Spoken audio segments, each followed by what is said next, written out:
Hello everybody, and welcome to my War Thunder Ground Forces Tips and Tricks series. Today we'll be looking at tank anatomy. These are the anatomical terms for tanks that I will be using in this series. To start out with, we will look at the two main sections of the tank: the hull, which is this lower section, and the turret, which consists of this upper section. These two are pretty independent of each other, and for the most part, when I say something, I will say either hull X or turret X or hull Y, turret Y, because for the most part they share some common features. Looking at the hull first, we have the hull upper plate and the hull lower plate, commonly known as the glacis. The upper glacis and lower glacis is the exact same thing as the upper plate and the lower plate.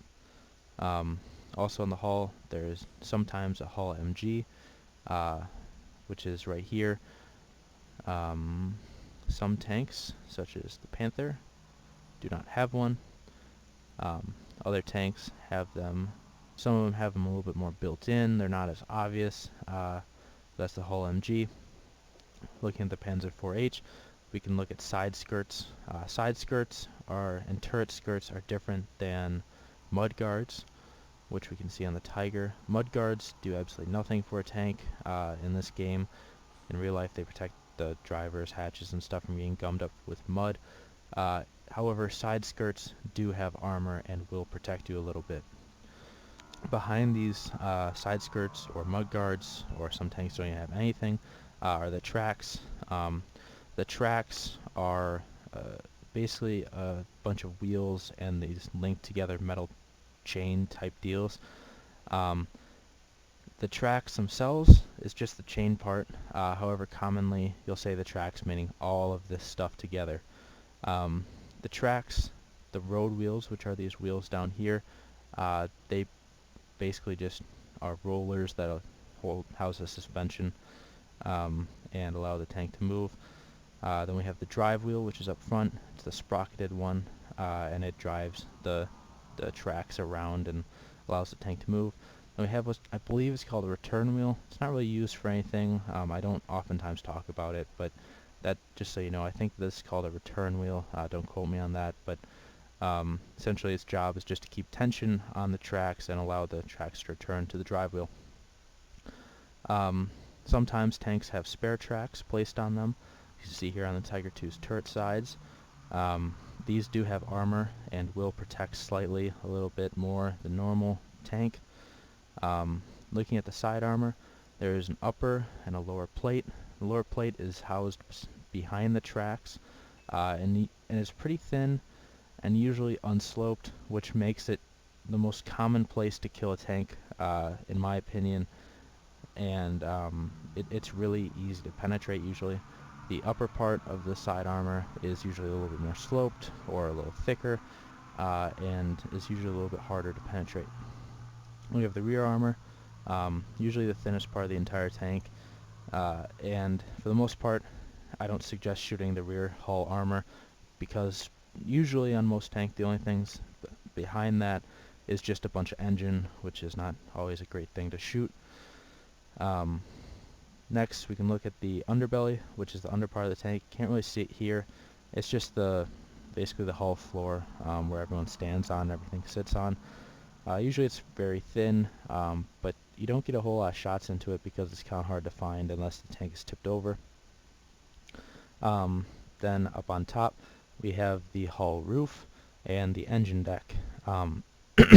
Essentially the engine deck is where all these little fans and whatnot sit, and is pretty thin.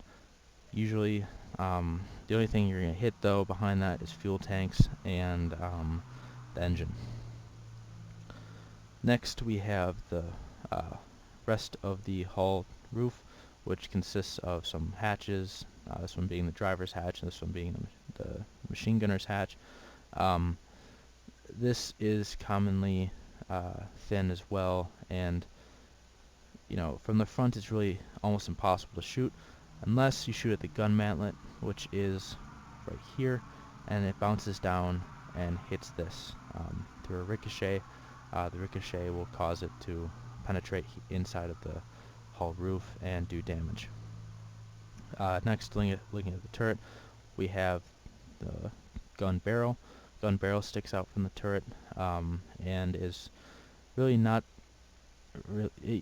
unless it gets damaged. It's usually not a big deal to shoot. Yeah, it's a gun barrel.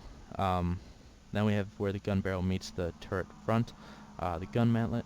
Gun mantlet usually on most tanks is the thickest part of the entire tank. I would not suggest you try and shoot here because of that, because it's just so thick and hard to penetrate. Then we have the turret front, or the cheeks. This is essentially the turret where the gun mantlet is not covering it. These are usually pretty thin. Sometimes they're angled, sometimes they're not. It's usually a weak spot on most tanks. Not all, but most. Then we have the turret sides, just sides of the turret, nothing really special. Turret rear, rear of the turret, again, nothing usually special. Both the sides and rear turrets are, on most tanks, pretty thin. Some tanks that's not the case, but for the most part they're usually pretty thin. Then we have these little tumor things up on top. Those are called cupolas. Most tanks have either no cupolas or one cupola, and the main cupola where the commander sits is obviously called the commander's cupola. Sometimes tanks will have two cupolas, sometimes they'll have, maybe more. Most tanks, however, only have one or zero cupolas.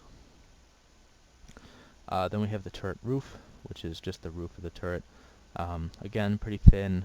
If you have shots here, take it, because behind it is just a bunch of valuable stuff that tank probably doesn't want to lose. Some tanks, such as the Americans, get mounted machine guns, such as this one right here.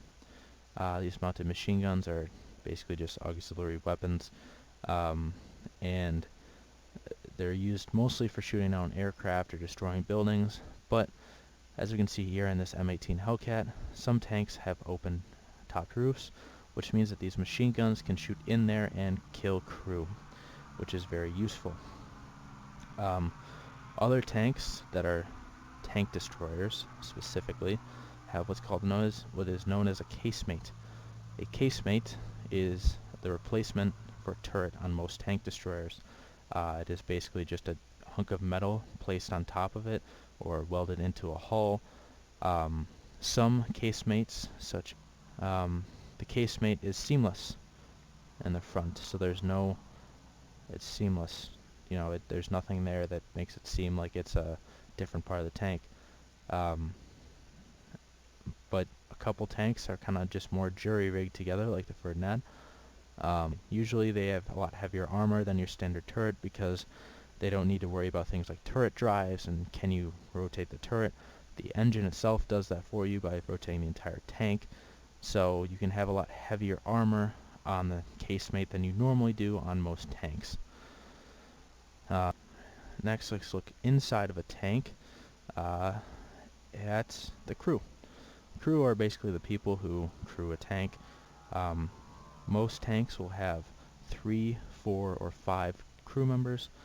The 3 main crew members are a driver, a gunner, and a commander.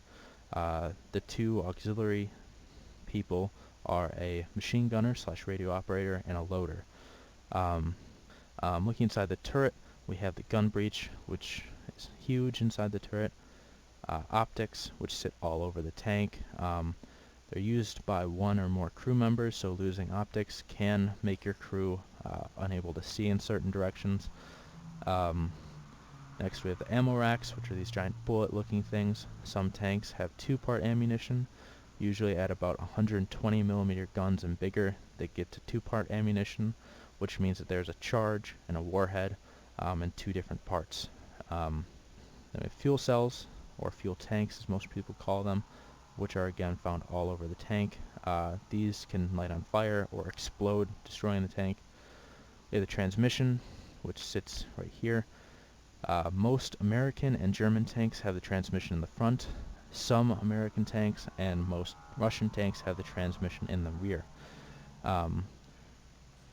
Just know that the drive wheel meets the transmission. So if you see a drive wheel in the front and you shoot the drive wheel, you will hit the transmission sitting right behind it. If the drive wheel is in the rear, and you shoot the drive wheel, you'll hit the transmission, which happens to be in the rear.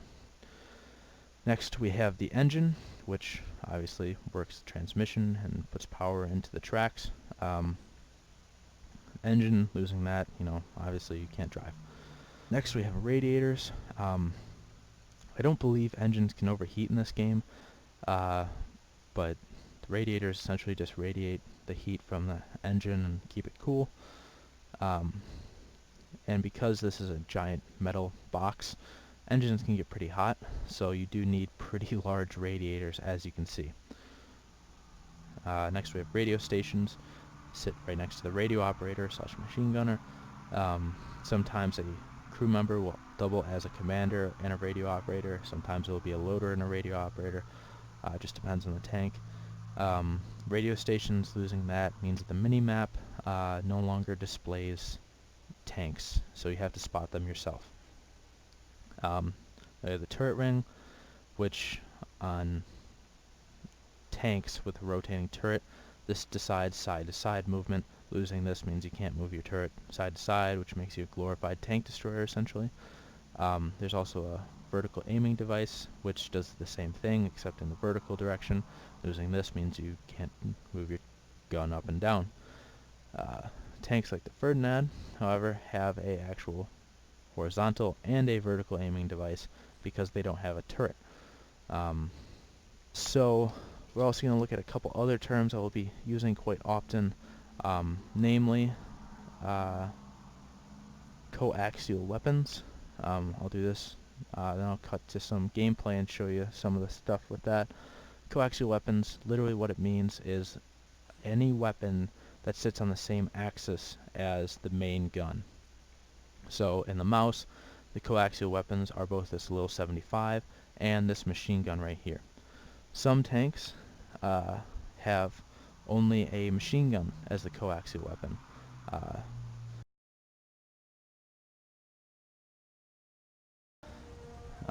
The first term we will be looking at is called a hull down position.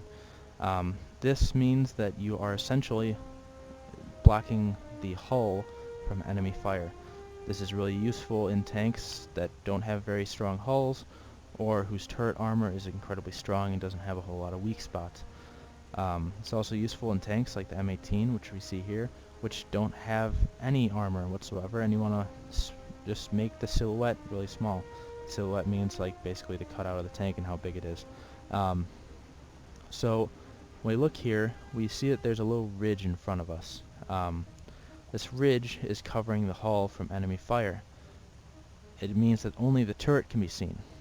This is one main way of hulling down, and it doesn't rely on any kind of gun depression. It can be done in any tank, and is pretty commonly done. The second type of hull down that we see is actually a gun depression hull down. Using a ridge or an incline and a gun depression, such as on the M18, which is incredibly strong, you can actually make it so that the hill is protecting your hull while your gun is able to aim over the hill. This only works on American tanks and a handful of other tanks with good gun depression. Most Russian and a lot of high-tier German tanks don't really have this ability because they don't have very good gun depression. Next, we're going to look at flanking.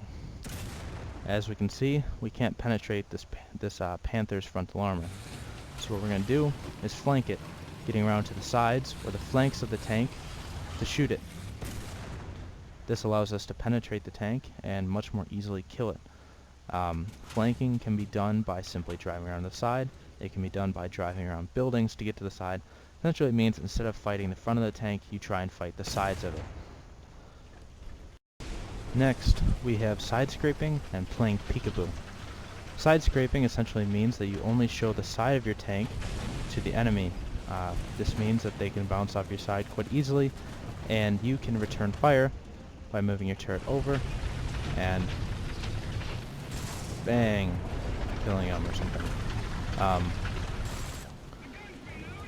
The other way, what I just did, is playing peekaboo. Essentially it means that you drive back and forward while side scraping. So you come out in enemy fire, fire, drive back,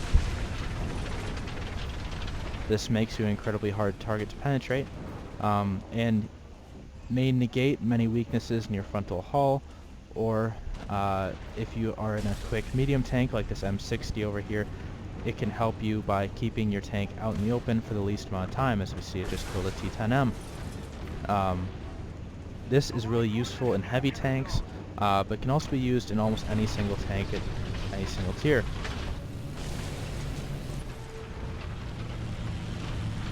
Oh, that died. Sorry, got distracted. Yeah, that's side scraping and playing peekaboo. Essentially, you just drive forward and backwards, and yeah, that's that. Make sure to like, comment, subscribe, guys, and you know, enjoy these. The next video I'll be doing will be looking at some of the settings and some of the things in the garage that you can use, and yeah, enjoy.